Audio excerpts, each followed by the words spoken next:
मेनू दिखाओ। उपन्यास ऑनलाइन पूरा पढ़ें। उपन्यास बिन। उपन्यास सर्वनाश का लोहार अध्याय 376 विशाल मैदान। सर्वनाश का लोहार C376 विशाल मैदान। पब फ्यूचर द्वारा विज्ञापन। अध्याय 376 विशाल मैदान। वह क्या है? सेठ ने सहजता से कहा। शहर के केंद्र में एक विशाल गड्ढा था जिसमें एक चौड़ा गुंबद था जो ट्राइपोफोबिया से पीड़ित किसी भी व्यक्ति के लिए पिघलने का कारण बन सकता था। ये दर्जनों बड़े और छोटे लहरदार छिद्रों से ढका हुआ था। लेस देन डिंग, आपने फील्ड बॉस कोलोसल फंगियन एक जीवित कालकोठरी के आतंक को देखा है। अनुभव प्राप्त हुआ। Greater than. मैं उस चीज के करीब नहीं जा रहा हूं, पफल्स ने जोर देकर कहा। ठीक है, चलो जोना को पकड़ो और यहां से निकल जाओ। कौन ऐसी जगह जाना चाहेगा? एक जीवित कालकोठरी, इसके बाहरी रूप को देखते हुए अंदर एक भयानक दुष्वप्न होगा। सेठ को ऐसा देखने की कोई इच्छा नहीं थी। वह एक आत्मपीड़क नहीं था। वे जोना के पास उतरे जिसका दिमाग एविसिस बबल में प्रवेश करने के तुरंत बाद साफ हो गया। क्या हुआ? ये क्या बकवास है? कोई बात नहीं, चलो और यहां से चलें। योना सेंटीपीड की पीठ पर चढ़ गया और वे चल पड़े। क्या तुम भी ये देख रहे हो? पफल्स ने सावधानी से पूछा। पालतू जानवर के ध्यान में आने पर वे दोनों नीचे देखने लगे जहां विशाल गुंबद आगे पीछे झुकने लगा। अनजाने में सेठ ने गुंबद पर लेस देन अवलोकन ग्रेटर देन का इस्तेमाल किया। लेस देन कोलोसल फंजियन लव XX स्थिति भूख से मरना क्रोधित होना। अल्पविराम पब फ्यूचर द्वारा विज्ञापन। जाति जीवित कालकोठरी फंगुलेट ग्रेटर देन। क्या वह इसलिए नाराज था क्योंकि उन्होंने उसका एक शिकार छीन लिया था? और फंगुलेट क्या था? उनके सवाल का जवाब जल्द ही मिल गया जब गुंबद अचानक ऊपर उठने लगा।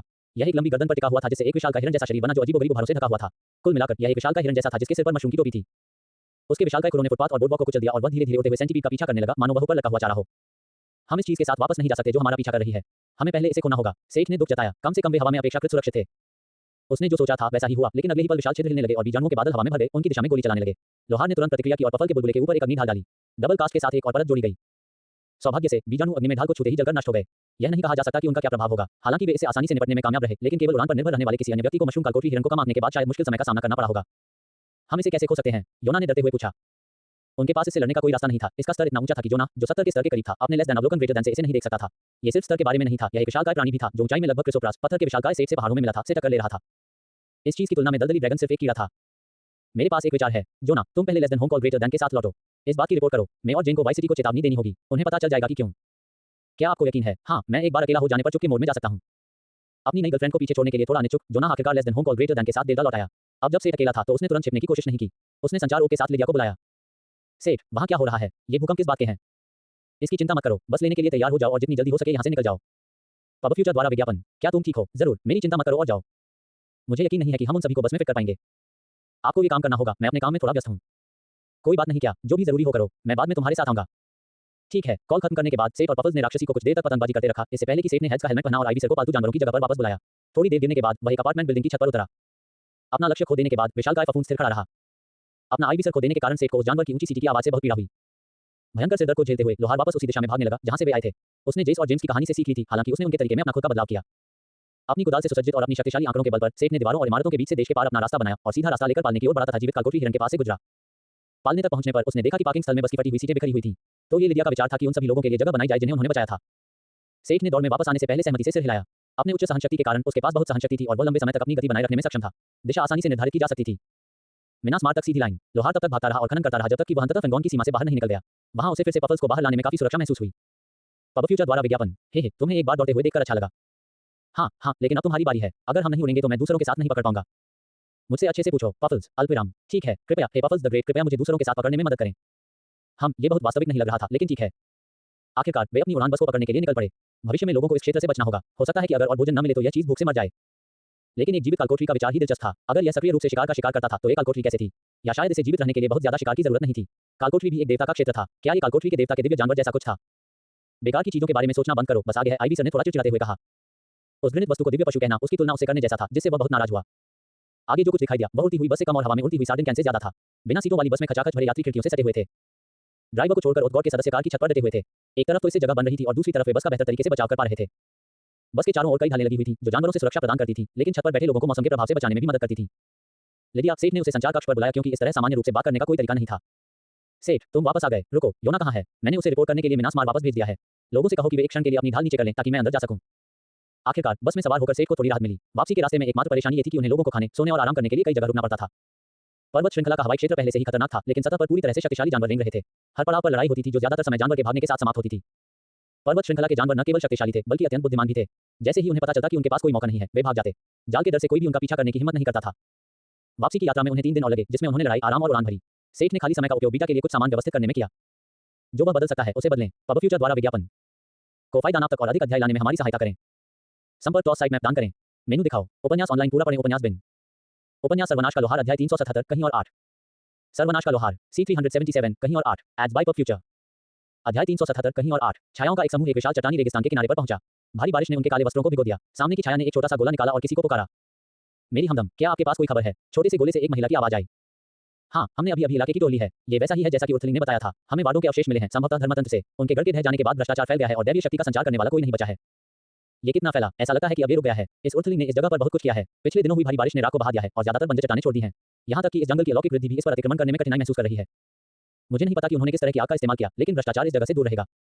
आपके अनुसार कौन से उपाय उचित हैं? हमारे पास अस्थायी प्रणाली अवरोध स्थापित करने के लिए पर्याप्त सामग्री है।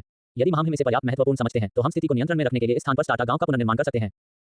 अच्छा, मैं पिताजी से संपर्क करूंगा। योजक चिन्ह, यहाँ रुको श्रेष्ठतम, आओ और बुद्ध के क्रोध का सामना करो। ये भिक्षु तुम्हें अस्तित्व के बोझ से मुक्ति दिलाएगा। वह अपनी जान बचाने के लिए भाग रही थी। क्या हो रहा था?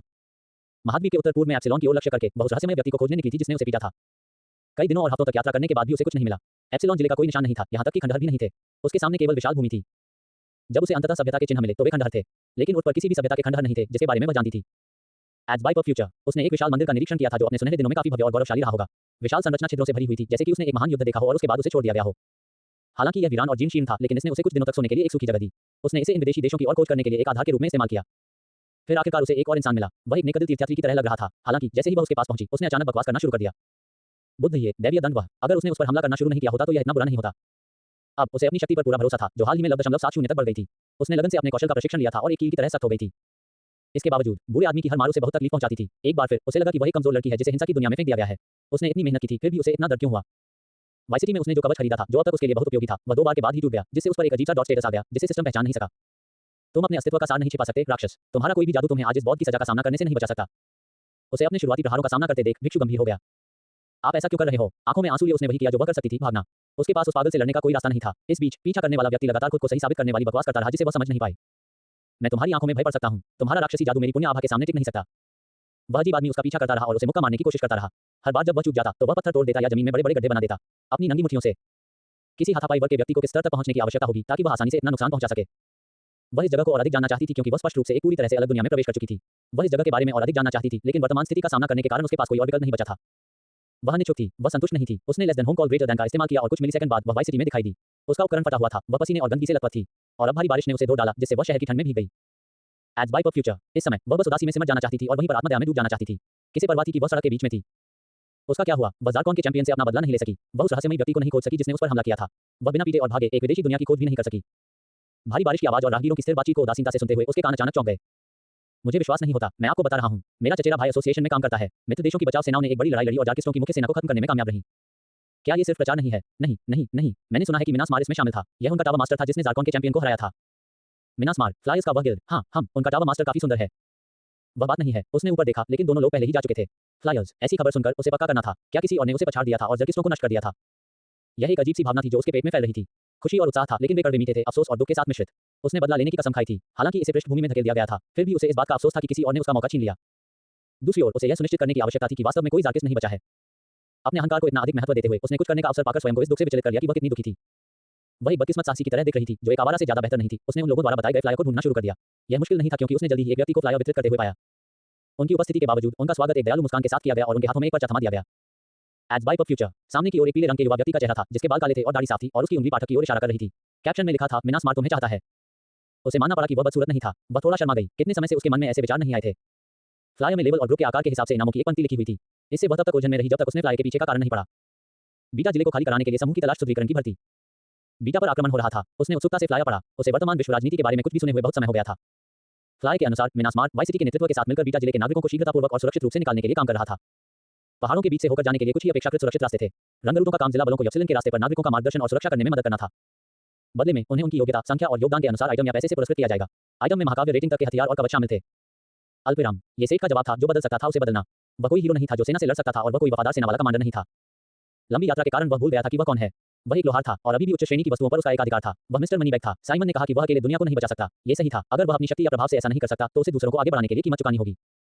चूंकि वाई सिटी के नेतृत्व को वैसे भी मदद करने में निहित स्वार्थ था, इसलिए उसने माइक बेकर के साथ अपने संबंधों का इस्तेमाल करके उन्हें सूचित किया और उन्हें जल्दी से आगे बढ़ने के लिए हथियार सौदा किया। वाई सिटी क्यों और डेल्टा क्यों नहीं? न केवल वाई सिटी करीब थी, बल्कि उन्होंने तकनीक के साथ जादू से चलने वाले वाहन बनाने में भी कामयाबी हासिल की थी। बीटा से यप्सिलन तक लोगों को निकालना बहुत तेज होगा। उसी समय उन्होंने वाई सिटी के पुजारी सैमुअल से संपर्क किया और जिले के साहसी लोगों को इसी तरह का प्रस्ताव दिया। सिस्टम चर्च द्वारा गारंटीकृत महाकाव्य वस्तुओं जैसे इनाम के साथ वाई सिटी के बड़े गिल्ड भी सरकार के साथ काम करने के लिए आगे आए। वे तब से दुविधा में थे जब से सरकार जादू और तकनीक के मिश्रण से बेहतर उपकरण विकसित कर रही थी। वे इसे कालकोठरी से प्राप्त करने से पहले ही तेजी से प्राप्त कर रहे थे। हालांकि सरकार इस बात से बहुत खुश नहीं थी कि सेठ ने साहसी लोगों को हथियार देने की योजना बनाई थी, लेकिन वे योगदान का मूल्यांकन करने के प्रभारी थे। इससे उन्हें पुरस्कारों में फेरबदल करने की पर्याप्त शक्ति मिली, जिससे वे अंत में सहमत हो गए। बेशक सेठ ने सिर्फ शुरुआती कॉल किए थे और प्रबंधन का ज्यादातर काम अपने भरोसेमंद साझेदारों और कर्मचारियों जैसे मैरी और जेन पर छोड़ दिया था। उसे बस हथियार बनाने थे। यह ऐसा काम था जिसे करने में उसे पूरा भरोसा था। अल्पविराम। फ्लायर पढ़ने के बाद उसे दुविधा होने लगी। क्या उसे निकासी प्रयासों में शामिल होकर मिनास मार के करीब पहुंच जाना चाहिए, या गामा के लिए निकल जाना चाहिए और खुद जार की स्थिति की जांच करनी चाहिए। कुछ विचार विमर्श के बाद उसने गामा को चुना। अपनी यात्रा के दौरान एकत्र की गई सामग्री को बेचने के बाद उसके पास उपकरणों में फिर से निवेश करने के लिए पर्याप्त सोना था और वह गामा के लिए रवाना हो गई। निकासी में कुछ समय लगेगा। यदि वह शीघ्रता से निकल जाए तो अपना काम समाप्त करने के बाद भी वह वहां जा सकती है। एड्स बाय पर फ्यूचर को फायदा नाप तक और अधिक अध्याय लाने में हमारी सहायता करें। संपर्क क्रॉस साइट मैप दान करें। मेनू दिखाओ। उपन्यास ऑनलाइन पूरा पढ़ें। उपन्यास बिन। उपन्यास सर्वनाश का लोहार अध्याय 378 बोध। सर्वनाश का लोहार C378 बोध। एड्स बाय पर फ्यूचर अध्याय 378 बोध। जब वे अंततः मिनास मार लौटे तो सेठ काफी व्यस्त हो गए। यद्यपि उन्होंने संगठनात्मक कार्य दूसरों पर छोड़ दिया था, फिर भी उन्हें सभी कागजी कार्रवाई को देखना और अनुमोदित करना था। मोनिक ने उनके चले जाने के बाद भी मिनास मार को समृद्ध बनाने में अच्छा काम किया था, जिससे दूसरे जिले के नेतृत्व के साथ सीधे डील करना बहुत आसान हो गया। मार्क बेकर के साथ उनके अपने संबंधों ने भी कोई छोटी भूमिका नहीं निभाई। जब वह वापस आया तो उसे मैरी और जेन की ओर से कड़ी फटकार मिली। उन्होंने उसके कारणों के बारे में शिकायत नहीं की, लेकिन कहा कि उसने पहले ही फैसला कर लिया था और उनसे बात करने से पहले ही सब कुछ तय कर लिया था। मिनास मार के जाने के पीछे कुछ कारण थे। इसके अलावा यह एक अच्छा काम भी था। डेल्टा की सीमाओं से परे मिनास मार के लिए नाम कमाना बहुत बढ़िया था। साथ ही अधिक प्रतिभाओं को भर्ती करने का मौका भी। उन्होंने सैमुअल को होनहार लोगों पर नजर रखने के लिए भर्ती किया था। यहां तक कि वाई सिटी में एक शाखा खोलने की भी कुछ अस्पष्ट योजनाएं थीं। लेकिन सबसे बड़ी वजह यह थी कि दुनिया लगातार घूम रही थी। सेठ को पता था कि निकट भविष्य में किसी समय उसका छत में एकाधिकार खत्म हो जाएगा। उच्च श्रेणी की वस्तुएं बनाने वाले अन्य लोग किसी समय सामने आएंगे या आ भी चुके होंगे। वाई सिटी के साथ एक बड़ा सौदा वास्तव में व्यवसाय को अंतिम बार बुनाने और भविष्य के लिए एक अच्छी स्थिति हासिल करने का एक अच्छा तरीका था। वह थियोक्रेसी के गढ़ और स्टोन जायंट से प्राप्त सामग्रियों के साथ प्रयोग कर सकता था, जबकि उसके पास एक गारंटीकृत खरीदार भी था। कुल मिलाकर यह एक जीत वाली स्थिति थी। हालांकि निकासी प्रयास ही एकमात्र ऐसी चीज नहीं थी जिससे उसे निपटना था। ड्रोसी और कारवां को बचाने के साथ उसे कहीं ज्यादा मिल गया था जिसकी उसने उम्मीद की थी। तेजाह के अलावा विभिन्न जातियों और उम्र के 35 और लोग थे जिन्हें पालने में रखा गया था। सेठ ने सफलतापूर्वक साइमन को उन लोगों की देखभाल करने के लिए राजी कर लिया जो डेल्टा में रहना चाहते थे या छोड़ना चाहते थे। मिनास मार के पास केवल वे लोग बचे थे जो रुकना चाहते थे, जिनमें 2 बौने, एक एल्फ और खरगोश जानवरों का एक समूह शामिल था। लोहार ने उन बौनों का स्वागत किया जिन्होंने वेदांत के साथ समय बिताने के बाद वहां रहने का निर्णय लिया था। वास्तव में ऐसा नहीं था कि सेठ ने उसे मिनास मार या किसी अन्य चीज का विज्ञापन करने के लिए कहा था, क्योंकि मां एक योद्धा थी और पिता एक उन्नत जादू लोहार थे। एड्स बाय पर फ्यूचर। दूसरी ओर एल्फ को किसी तरह से जड़ी बूटी के बगीचे की झलक मिल गई थी और वह वहां से नहीं जाना चाहता था। बौनों के विपरीत ये पूरी तरह से अनियोजित था, लेकिन अवांछित नहीं था। यद्यपि एल्फ का प्रकृति से सीधे तौर पर कोई संबंध नहीं था, फिर भी उसके जातीय गुण और अनुभव पिप और ओटो, जो उनके फार्मासिस्ट थे, के लिए काफी मददगार साबित हुए। जहां तक खरगोश जानवरों का सवाल है, सेठ को इस बात का कोई अंदाजा नहीं था कि किसने उन्हें मिनास मार को रहने के लिए आदर्श स्थान के रूप में देखने के लिए प्रेरित किया था। समस्या ये थी कि वे वास्तव में कोई उपयोगी कौशल नहीं लाए थे, सिवाय इसके कि वे वहां से जाने के लिए तैयार नहीं थे। वे मूल रूप से एक फेरी वाले कारवां का हिस्सा थे, ड्रोसी के कारवां से अलग नहीं। लेकिन वे न तो योद्धा थे और न ही फेरी वाले। वे विविध कार्यों के लिए काम करने वाले थे। उन्होंने लड़ाई या शिल्पकला से भी इनकार कर दिया। सेठ को यह अच्छा नहीं लगा कि लोग सिर्फ इसलिए रुके क्योंकि वे जाने से मना कर रहे थे। जेन ही थी जिसने एक विचार बनाया और उन्हें अपने संरक्षण में ले लिया। क्या वे सभी बहुत अच्छे नहीं दिखते? और वे बहुत तेज हैं। हमें टर्कोविज एंगल में कुछ उत्साही वेटर और क्लर्क की जरूरत है। सेठ को यकीन नहीं था कि खरगोश यही चाहते थे, लेकिन जब उन्होंने सुरक्षित कार्य वातावरण के बारे में सुना तो वे बहुत खुश हुए। इस तरह खरगोश का मुद्दा सुलझा लिया गया। उन्हें खुशी है कि वे इस तरह से इसे हल करने में सक्षम थे। उन्हें इस बात की भी खुशी है कि बीटा को निकालने की योजना सुचारू रूप से चल रही थी। लेकिन सबसे ज्यादा खुशी उसे इस बात से हुई कि ड्रोसी और बाकी लोग सुरक्षित हैं। उन्हें ठीक होते देखना और उनके साथ और डूहू के साथ समय बिताना उसे आराम करने में मदद करता है। उनके वापस आने के तीसरे दिन की शाम को और सेठ ने फिन और मीना से मुलाकात की थी कि वे कैसे कर रहे हैं। तेजाह बिल्ली के बच्चे रूबी, पिप और उसके दोस्तों के साथ खेल रहे थे। जब फिन और यहाँ तक कि इमुगी भी उनके साथ शामिल हो गए तो स्थिति काफी अराजक हो गई। आखिरकार सेठ और मीना को भी खेलने के लिए मजबूर होना पड़ा। जब वे जाने वाले थे तो ड्रोसी ने अचानक उनसे बात की। आह सेठ, क्या मैं आपसे 1 मिनट बात कर सकता हूँ? एड्स बाय पर फ्यूचर। लोहार ने सिर हिलाया और बूढ़ी बिल्ली के पीछे पीछे अपने कमरे में चला गया। ड्रोसी ने सेठ और अपने लिए एक गिलास शराब डाली। तुम क्या बात करना चाहते थे ड्रोसी? सेठ ने दोनों के बैठ जाने पर पूछा। तुम्हें पता है, डेल्टा छोड़ने के बाद मेरे पास सोचने के लिए बहुत समय था, खासतौर पर हमारे पकड़े जाने के बाद। सेठ ने उसे अपने हाथों में सिगिल रिंग के साथ खेलते हुए देखा, जो सेठ ने उसे दी थी। ड्रोसी, बस सुनो, क्या तुम्हें अभी भी याद है जब तुमने हमें मिनास मार में रहने का प्रस्ताव दिया था? तुमने हमें चेतावनी दी थी, लेकिन मैंने तुमसे कहा था कि हम इस दुनिया को खुद देखना चाहते हैं। मुझे पूरा भरोसा था कि हम अपने रास्ते में आने वाली किसी भी चीज से निपट सकते हैं। मुझे अभी भी तुम्हारे शब्दों और इरादों पर संदेह था। बीटा में जो कुछ हुआ उसके बाद ड्रोसी चुप हो गया, मानो अपने विचारों को इकट्ठा कर रहा हो। उन्होंने अभी तक उसे यह नहीं बताया था कि वहां क्या हुआ था। जेन बायोलॉजीज ने उन्हें पहले स्थान पर कैसे सीमित कर दिया था। मैं मिनास मार में शामिल होने के बारे में बात करना चाहता था, अगर उस समय का प्रस्ताव अभी कायम है। सेठ ने आश्चर्य से उसकी ओर देखा। और बेशक यह अभी भी खड़ा है, भले ही हमारी सारी अच्छी चीजें हमसे छीन ली गई हों। उद्धरण चिन्ह डॉट डॉट। ड्रोसी, मुझे आपके सामान की कभी परवाह नहीं है। खैर नहीं, ये झूठ होगा, लेकिन मुझे वास्तव में भरोसेमंद लोग चाहिए। मुझे आप पर भरोसा है ड्रोसी, और आपके परिजनों पर भी। बस यही मायने रखता है। धन्यवाद सेठ। एड्स बाय पर फ्यूचर। चिंता मत करो, सेठ ने थोड़ा शर्मिंदा होकर उत्तर दिया, क्योंकि उसे उस चीज के लिए धन्यवाद दिया जा रहा था जिसकी उसे लंबे समय से उम्मीद थी। चलो बाद में मैरी और जेन के साथ विशेष बातों पर बात करते हैं। आप उनके साथ मिलकर काम करेंगे। तेजाह के मिनास मार में शामिल होने और वाई सिटी में एक शाखा के निर्माण के साथ जिलों के बीच व्यापार में प्रवेश करने के लिए पहला कदम उठाया गया था। और हुमास यादृच्छिकता के कारण टेलीपोर्टेशन के लिए सिस्टम चर्च का विश्वसनीय ढंग से उपयोग नहीं कर सकते थे, लेकिन विदेशी मानव और अन्य जातियां ऐसा आसानी से कर सकती थी। डेल्टा में वे अकेले या पहले लोग नहीं थे जिन्होंने अन्य स्थानों के साथ व्यापार करने के लिए विदेशियों और सिस्टम चर्च के साथ साझेदारी करने का विचार किया था। सेठ ने इस तरह की चीजों पर बहुत गहराई से विचार नहीं किया था, लेकिन जब जेन ने इसके बारे में बताया तो वह हैरान रह गया। डेल्टा में साम्राज्य के बड़े व्यापारी संघों की कई शाखाएं थीं। उनके अनुसार डेल्टा के साथ व्यापार में रुचि अपेक्षाकृत अधिक थी, क्योंकि उच्च स्तर की प्रौद्योगिकी वाले विश्व आमतौर पर अपने प्रारंभिक संकट के टल जाने के बाद बहुत ही विदेशी विरोधी हो जाते हैं। यही कारण है कि उन लोगों ने जल्दी से जल्दी दरवाजे पर पैर रखने की जल्दी की। सेठ अपने खाली समय में जिन दुकानों पर अक्सर जाते थे, उनमें से अधिकांश के मालिक वास्तव में विदेशी व्यवसायी थे। शायद हम विदेशी बाजारों में भी विस्तार कर सकें, सेठ ने बुदबुदाया। उसने पहले कभी मिनास मार को विकसित करने के बारे में ज्यादा नहीं सोचा था। वह इसे अपने और अपने दोस्तों के लिए उर्फ में आजीविका कमाने के लिए एक आधार के रूप में बनाना चाहता था। यह उसका मूल विचार था। लेकिन क्या वह ओरा में भी ऐसा नहीं कर सकते थे? सेठ आधुनिक तकनीक से वंचित नहीं रहना चाहते थे, लेकिन इसका कारण यह नहीं था। जब से वह लौटा है, वह जीवित रहने और मजबूत बनने में बहुत व्यस्त था। अब जब चीजें आखिरकार शांत हो रही थीं, अब वह इस दुनिया में जीवित रहने के लिए पर्याप्त मजबूत महसूस कर रहा था। अब जाकर उसे एहसास हुआ कि ओरा के प्रति उसे जो अजीब सी अनुभूति हो रही थी, वह क्या थी। उसने उर्ट के लोगों के लिए सबसे बुरे हालात देखे थे और उसे यह बात समझ में आ गई। वह बस अपनी नजरें नहीं हटा सकता था, लेकिन उस समय उसके पास ताकत की कमी थी। अगर वह वाकई मदद करना चाहता था तो उसे अपनी ताकत और बढ़ानी होगी। हालांकि वह सिर्फ एक व्यक्ति था, एक व्यक्ति क्या कर सकता था? उसे मिनास मार की ताकत और बढ़ाने की जरूरत थी। यह मिनास मार ही था जिसने उसे बीटा में युद्ध जैसी किसी चीज में हस्तक्षेप करने के बारे में सोचने की अनुमति दी। इन आग्रहों के बावजूद सेठ यथार्थवादी बने रहे। जैसा कि साइमन ने कहा था, अपनी लड़ाई खुद चुनिए। लोहार का किसी परोपकारी सपने के लिए अपने लोगों की जान जोखिम में डालने का कोई इरादा नहीं था। जो आप बदल सकते हैं, उसे बदलें। उनका समाधान बहुत सरल था। यदि मिनास मार अत्यधिक शक्तिशाली और सक्षम हो गया तो भविष्य में कोई भी समस्या बहुत बड़ी नहीं होगी। एज बाय फ्यूचर को फायदा नाम तक और अधिक अध्याय लाने में हमारी सहायता करें। संपर्क टॉस साइट मैप दान करें। मेनू दिखाओ। उपन्यास ऑनलाइन पूरा पढ़ें। उपन्यास बिन। उपन्यास सर्वनाश का लोहार अध्याय 379 नई दिशाएं। सर्वनाश का लोहार C379 नई दिशाएं। एज बाय फ्यूचर अध्याय 379 नई दिशाएं। हालांकि मिनास मार को एक ऐसी ताकत के रूप में विकसित करना जो कि भविष्य की बात हो। अभी सेठ को कुछ ऐसा परेशान कर रहा था जो कृत्रिम जीवन पर प्रयोग करने की उसकी इच्छा से भी ज्यादा दबाव डाल रहा था और वह उस गौर के गियर की मरम्मत नहीं कर रहा था। कई हफ्तों की अनुपस्थिति के बाद ओरा में लड़ाई के बाद उनके कवच काफी जीर्ण शीर्ण दिखाई दिए। उन्होंने ये काम होइन को सौंप दिया, जो एक बौना जादूगर था और हाल ही में अपनी पत्नी के साथ मिनास मार में शामिल हुआ था। बौना उन्नत स्तर का था और लेस देन जादू ग्रेटर देन का उपयोग भी कर सकता था। एक सच्चे बौने लोहार की तरह वह कवच, हथियारों और उत्पादन विधियों के लिए एक पूर्ण बेवकूफ था। उसने खुशी से कुछ विदेशी कवच पर अपना हाथ रखने और इसे अच्छी तरह से जांचने का मौका लिया। हाल ही में सेठ को पता चला कि उसकी कुछ वस्तुएं बेकार हो गई हैं। ये सब लेस देन आपके परिजनों ग्रेटर देन का दोष या आशीर्वाद था। लेस देन आपके परिजन ग्रेटर देन ने मैना लागत को पावर आउटपुट में बदलने की क्षमता में इतना सुधार किया कि उसे लगा कि उसकी कुछ वस्तुएं अब अपना वजन नहीं उठा पा रही हैं। इस हद तक कि उसे लगा कि उन्हें बदलने की जरूरत है। मुख्य रूप से उनके सहायक उपकरण जैसे ड्रैगन ग्लास रिंग्स और इयरिंग्स। वैसे भी वे पहले से ही काफी पुराने थे और उन्हें बदलने की जरूरत थी। सेठ को एक नए हेडगियर की भी जरूरत थी, क्योंकि जब वह हेड्स का हेलमेट नहीं पहनता था। नए उपकरणों के बारे में सोचने से ये भी विचार आया कि वह किस दिशा में स्वयं को और मजबूत करना चाहते हैं। उनका दूसरा वर्ग था इन्फर्नल स्काल्ड, लेकिन यह अपने आप में एक सहायक वर्ग था। यह उनके कौशल की अच्छी तरह से प्रशंसा करता था, जो उनके द्वारा सीखे गए गीत पर निर्भर करता था, लेकिन उन्हें वास्तव में नहीं पता था कि इसमें क्या सुधार होगा। शायद वह निको बूस से बार्ड का गाउन बनाने के लिए कह सकता था, जो उसके व्यक्तित्व और गायन कौशल को निखारता। हालांकि ये दूसरे सेट पर स्विच करने का सवाल था, न कि उसके मौजूदा उपकरणों में वृद्धि का। जब उसने अपने कौशल विंडो को स्क्रॉल किया तो उसे लेस देन अर्थ इंफिनिटी लव 5 ग्रेटर देन दिखाई दिया। यह एक निष्क्रिय कौशल था जो उसने हेड्स के आशीर्वाद से प्राप्त किया था, लेकिन अब तक इसका एकमात्र उपयोग उसके खनन कौशल को मजबूत करने के लिए था। ये less than fire infinity greater than की तरह था, जो प्रति स्तर 10% पृथ्वी इंफिनिटी और पृथ्वी विशेषता क्षति के लिए प्रतिरोध देता था। उस समय उसके पास कोई ऐसा कौशल नहीं था जो वास्तव में इस क्षमता का दोहन करता हो या इसे स्तर तक ले जाने में मदद करता हो। हालांकि यह एक अच्छी शुरुआत थी। अगर वह पृथ्वी जादू के लिए एक कौशल स्क्रॉल पर अपना हाथ रख सकता है, तो वह न केवल अपने प्रदर्शनों की सूची में एक और शक्ति जोड़ सकता है, बल्कि वह इसे मजबूत करने के लिए उपकरण भी बना सकता है। एक अच्छा साइड इफेक्ट ये भी होगा कि भविष्य में पृथ्वी विशेषता मंत्रों को और भी मजबूत किया जाएगा। सेठ ने खुद को सिर हिलाया। उसे यह विचार पसंद आया। अपने आवेग का पालन करते हुए लोहे को गर्म होने पर पीटने के लिए वह डेल्टा में टेलीपोर्ट हो गया। एज बाय फ्यूचर नीलामी घर में आखिरी बार नजर डाले हुए उसे कई सप्ताह हो गए थे। बहुत बड़ा बदलाव आया था। स्थानीय सामान उठ की चीजों का बिल लंबे समय से खाली था। उसकी अनुपस्थिति के बाद बहुत कुछ और हो गया। सेठ ने बिना किसी उम्मीद के उन्हें देखना शुरू किया, लेकिन आश्चर्यजनक रूप से कई कौशल स्क्रॉल पाए। पृथ्वी जादू के लिए कोई स्क्रॉल नहीं था, लेकिन उसे केवल एक सोने के लिए लेस देन यंत्र निर्माण ग्रेटर देन मिल गया। यह एक चोरी थी। उसे अपनी दूसरी कक्षा से लेस देन वाद्य यंत्र में महारत ग्रेटर देन प्राप्त थी, लेकिन उसने कभी भी वाद्य यंत्र खरीदने की जहमत नहीं उठाई। अब वह खुद ही वाद्य यंत्र बना सकता था, जब तक कि उसे कोई बेहतर वाद्य यंत्र न मिल जाए। दूसरी ओर पृथ्वी जादू के लिए स्क्रॉल एक पूरी तरह से अलग दुनिया थी। जादू के लिए कौशल स्क्रॉल जादू के आधार पर 200 सोने के सिक्कों तक थे। अग्नि जादू का भी 250 सोने के सिक्कों पर कारोबार किया गया था, केवल प्रकाश, अंधकार या बिजली के लिए वास्तव में दुर्लभ स्क्रॉल से ऊपर। शुरुआती अर्थ मैजिक ने सीधे खरीद के लिए 150 स्वर्ण के आसपास की सीमा तय की।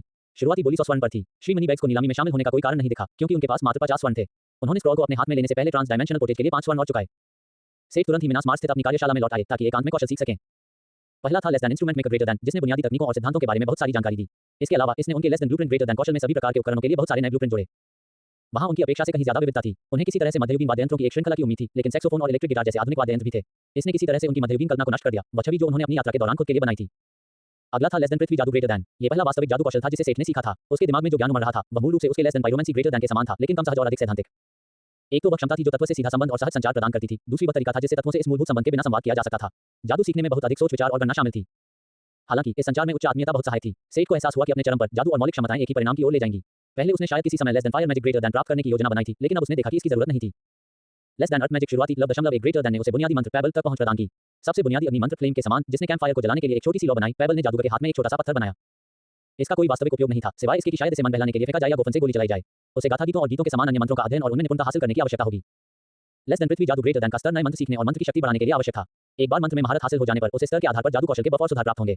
कम से कम सेठ ने इसे मोटे तौर पर इसी तरह समझा था। एज बाय फ्यूचर सिस्टम उपयोगकर्ता को दी जाने वाली जानकारी की मात्रा के बारे में स्पष्ट रहता था। वह इन हाउस विजार्ड एलिसन से पूछता था। इसका परीक्षण करने के लिए उन्होंने कौशल निर्देशों का पालन किया और अपने हाथ में एक छोटा सा पत्थर बनाने के लिए कंकड़ का जाप किया। लेकिन जो दिखाई दिया वह तथाकथित कंकड़ नहीं था, बल्कि एक स्नोबॉल के आकार का एक बड़ा पत्थर था। क्या ये लेस देन अर्थ इंफिनिटी लब 0.5 ग्रेटर देन का प्रभाव था?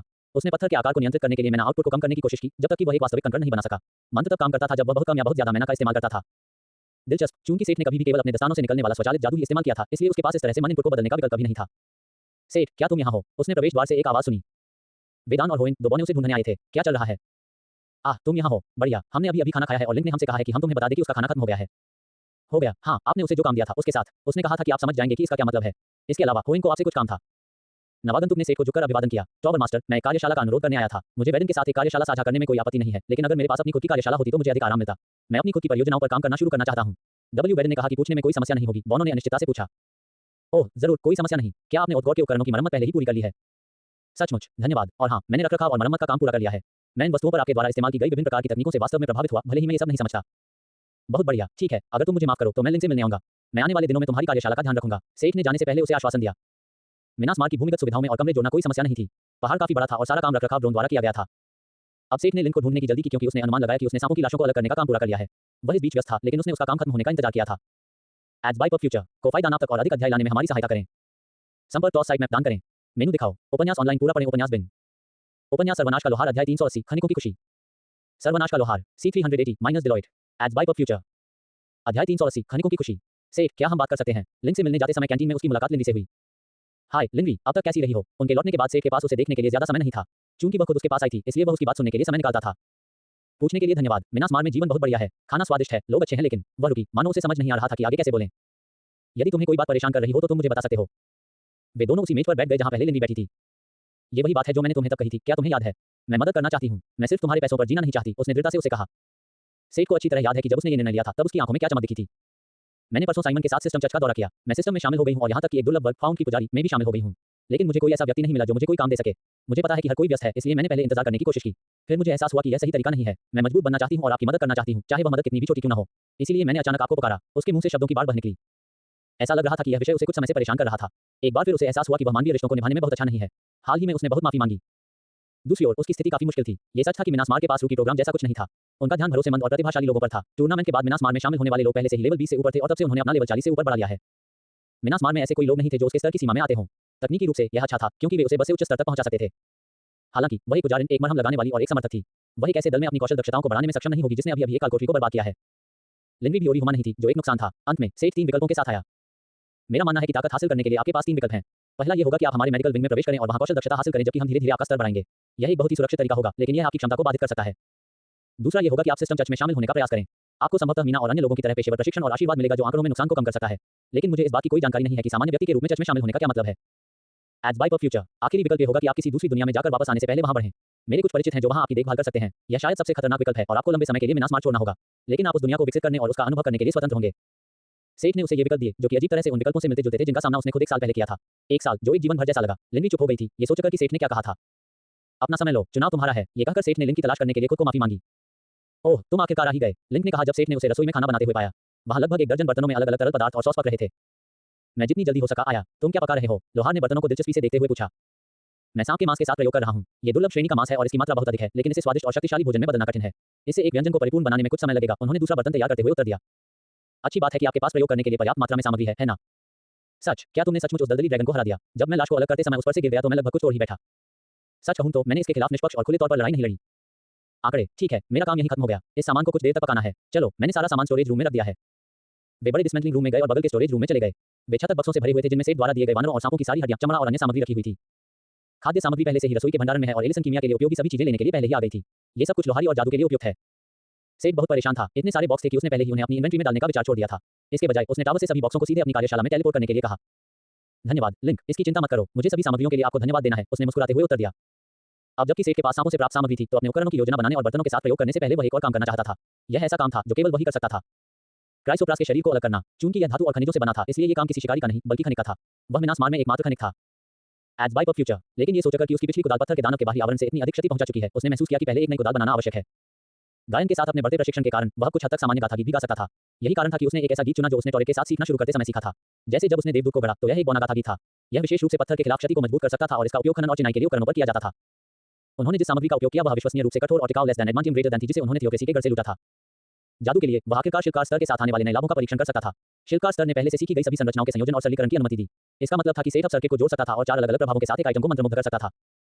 इससे अधिक अमूर्त और गहन प्रभावों के उपयोग का मार्ग भी खुला, जैसे अंतरिक्ष सरणियां जो उन्होंने अल्जलजार से सीखी थी। इस मामले में सेठ ने ताकत बढ़ाने और पीएस एन्चेंटमेंट के प्रभावों को स्तरित किया, जो आमतौर पर हथियारों पर इस्तेमाल किया जाता है। जब उसने पीएस एन्चेंटमेंट के बारे में सोचा तो उसे कुछ याद आया और उसने अपनी एन्चेंटमेंट सूची की जांच की। लेवल 3 पर अपने लेस देन जादू ग्रेटर देन के साथ उसने और भी दिव्य जादू अनलॉक कर लिया था। हालांकि वह जिस जादू की तलाश कर रहा था वह उसने लेवल 2 के साथ अनलॉक किया था।